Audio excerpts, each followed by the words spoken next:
بسم الله الرحمن الرحیم. درېمه سپاره تلاوت شوه په څلورو رکعاتو کې، اته رکعاته وشوه. درېمې سپارې په نصف اول کې الله جل شانه د صدقې او د سود تذکره کړې ده. صدقه باندې الله خوشحالېږي، راضي کېږي، او سود حرام دی. سود په باره کې الله پاک فرمایي یمحق الله الربا ويربي الصدقات. الله جل شانه سود ختمي او صدقه زیاتی. او رسول الله صلی الله علیه وسلم فرمایي چې زه قسم خورم په دریو سيزونو باندې. دا الله رسول چې قسم خوري دا هغې په رښتیا او په صدق کې به څه شک وي. فرمایي زه قسم خورم په هغې کې یو شی دا دی چې صدقې سره مال نه کمیږي. کوم سړی چې صدقه ورکوي، زکات صدقه واجب فرض ده او که نفلی صدقه هغې سره مال نه کمیږي. مال الله سره نور سیوا کوي. یمحق الله الربا ويربي الصدقات. الله سود ختمي او صدقه ډیری. یو کجوره چې ورکه حدیث مبارک کې راځي او خود د غرم رضاغه اجر او ثواب دي شي. دنیا کې په توجه سره دا حدیث مونږ نورو د دې پته او ورځ د قیامت لګي. او کوم سړی چې سود خور وي هغه چې د قبر نه پاسي نو هغه به داسې پاسي چې لکه څنګه پیریانې سړی وي، لاس پی وي، کله غورځيږي کله اوچتيږي، داسې به پاسي. قرآن پاک آیتونو کې ذکر شو. او د سود خور سړی خوراک څه دی؟ سړی حدیث کې اوري نو په بني آدم باندې وخت ودري. نبی کریم صلی الله علیه وسلم فرمایل چې کومه خزي زانیې دي، زنا کوي په خپل خوخه، هغه خزو د اندام نهانینا د پردې د زین به داسې پیپ او ونې ځینې بهیږي، وینې زیوې بهیږي چې جهنمیان به ټول د هغې د بوی نه تنګي. خپل عذاب کې او بل مبتلای او د هغې نه به تنګي. او دغه وینې زیوې چې د هغې نه بهیږي دا د سودخورو خوراک دی. الله دې موږ وساتي. ډېر خطرناک شی دی. پناه دې غوښتل پکار دي. د سود معاملې ټولې ختمول پکار دي. ستا په بینک اکاونټ ته اگر د سود په ځای باندې په کرنټ اکاونټ کې کېده چې څه وخت ضرورت شي بیا راواخله. بل د نصف اول کې الله جل شانه یو اوږد آیت ذکر کړی دی. هغې ته آیت مداینه وایي. ستا په چا پورې پور دی یا تا پورې د چا پور دی، قرض دی یا معامله وکړه، هغه معامله کې به ته پیسې ورکې 6 میاشتې پس یا کال پس، یا هغه به تا د 6 میاشتې پس یا کال پس درکوي. نو دې کې یو څو څیزونه ضروري دي. 3 څیزونه په هغې کې بعضې مندوب او مستحب دي، لیکن نن سبا د معاملو د جګړو نه بچ کېدو دپاره هغه ضروري دي. یو شی لیکل شول، کاغذ ولیکه. قرآن کریم کې الله پاک فرمایي فلیکتب بینکم کاتب بالعدل. یو کاتب او لیکونکی دی راشي او هغه د په عدل او انصاف سره ولیکي. نو لیکل کوئ، کاغذ ترمنځه کېدی، هغه کاغذ به محفوظ پروت وي. په هغې کاغذ کې به املا هغه څوک کوي من علیه الحق چې په چا باندې حق دی، ما پورې ستا حق دی، نو زه به املا وکم چې دا ولیکه دې سړي په ما پورې حق دی. هغه به هغه ساعت تحریر اولو یا وایي چې ټیک ده، بیا به محفوظ کړي. او دویم په هغې باندې ګواهان دا پکار دي چې ګواهان په هغې باندې جوړ شي. نو ګواه چې مقرر شي نو اوس تحریر هم شو، تحریر د یاد دپاره دی.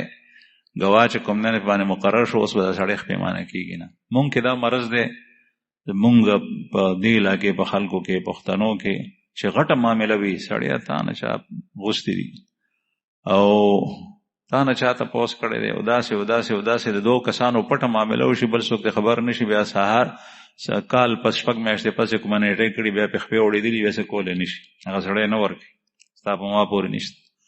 نو لیکل وکړه، ګواهان پکې ترمنځه راواله.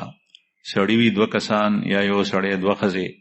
الله جل شانه په دې یو آیت کې دا تفصیلی مسائل دا ذکر کړي. یا که چېرې دا کیسه نشي کولی په سفر باندې مثلا نو غاڼه پکې منځ کې کېده، شی پکې غاڼه که هغه شی تا سره غاڼه دی چې زه دا پیسې درکړم بیا یې ما ته واپس راکړي. نو دې ته آیت مداینه وایي.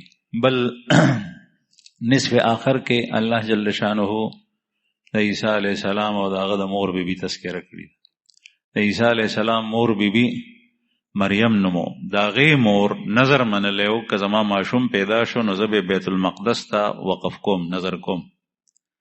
هغه زمانه کې د ماشوم نظر دا جایز، نن سبا دا نظر نه دی جایز. په دې پنجاب کې دا رواج دی چې بعضی قبرونو ته وایي چې زما ډومبه بچی پیدا شي نو هغه به دې بابا ته او دې زیارت ته وقف کوم هلته وي.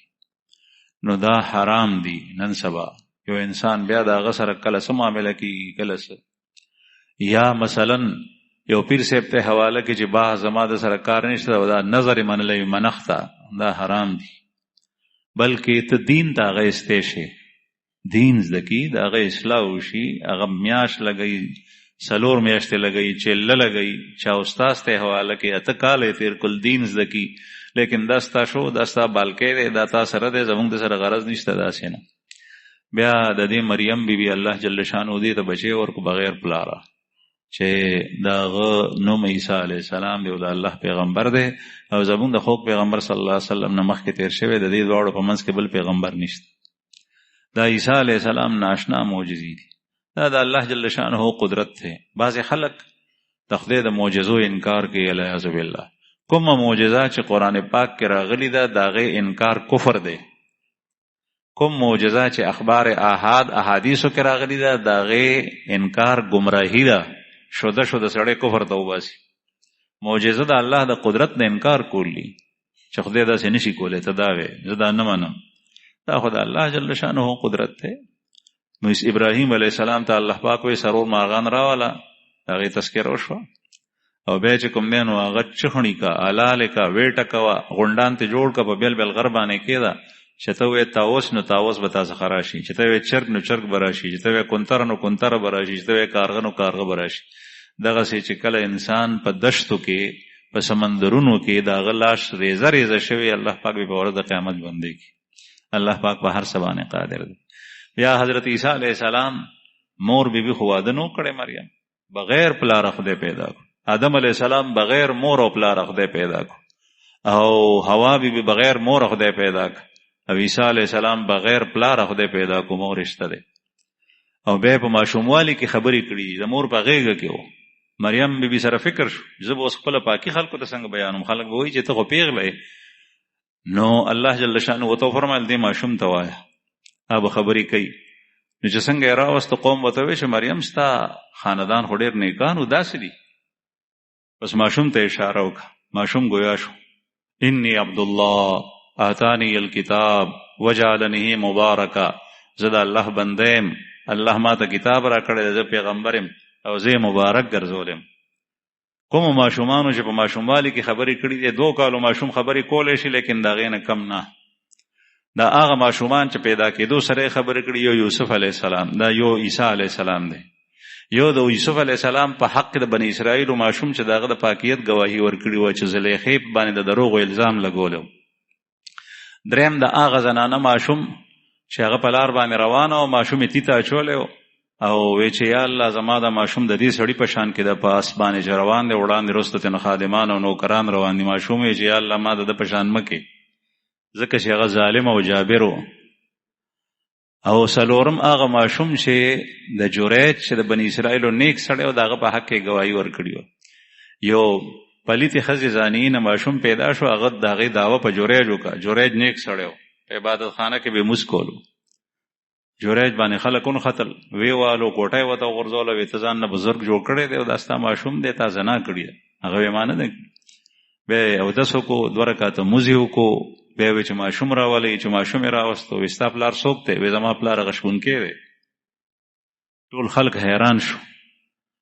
بیا هغه ماشوم پینځم چې سوره بروج کې داغه تذکرہ ده چې کافر بادشاہ یو لوی خندق کنسته اور بل کړي او مسلمانانه بګ غرزول. ایو مور په غېږه کې ماشوم اوس پیدا شوی، د مور په ماشوم جوړونه شو مسلمان او هغه اور ته غرزیده ټوپ کولې، خو ماشوم ته یو قتل نورست شو. نو ماشوم وته وې د غېږه نه وته مور دا اور نه دی، دا باغ دی وردانګه. مور به ټوپ کړي سره د ماشوم دینه معلومه شي چې په حقیقت کې به اوشانی دجال سره بدغه شي. د الله رسول فرمایي دجال چې راشي نو هغه سره به یو طرف ته اور بل طرف ته وبوي، دا هغه اور ته دانګي او داغه دا اور حقیقت کې باغ او بهار او بدی او بوته مدانګي دا او به اور دی. کوم سړی چې ظاهر د سترګو باندې ایمان راوړی دی دی به گمراه کیږي چې دجال راشي. الله دې مونږ وساتي. دا الله د رسول په خبرو باندې ایمان او یقین ساتئ، دا الله په خبرو باندې ایمان لرئ، دا الله په کتاب باندې ایمان لرئ. حواس او عقل ته دې سيزونو ته مګورئ. بل هغه ماشوم چې هغه د فرعون د لور خدمتګار وه، د هغې ماشوم هغه مسلمانه شو، په موسی علیه السلام ایمان راوړو، نو فرعون هغه مړه کو، هغه ماشوم ورته په سینه حلال کو.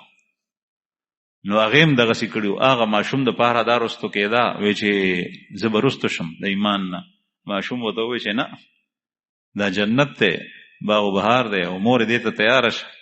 نو مور باندې میخونه ټکوال فرعون، او ماشوم یې د هغې په سینه باندې هغه ذبح کو.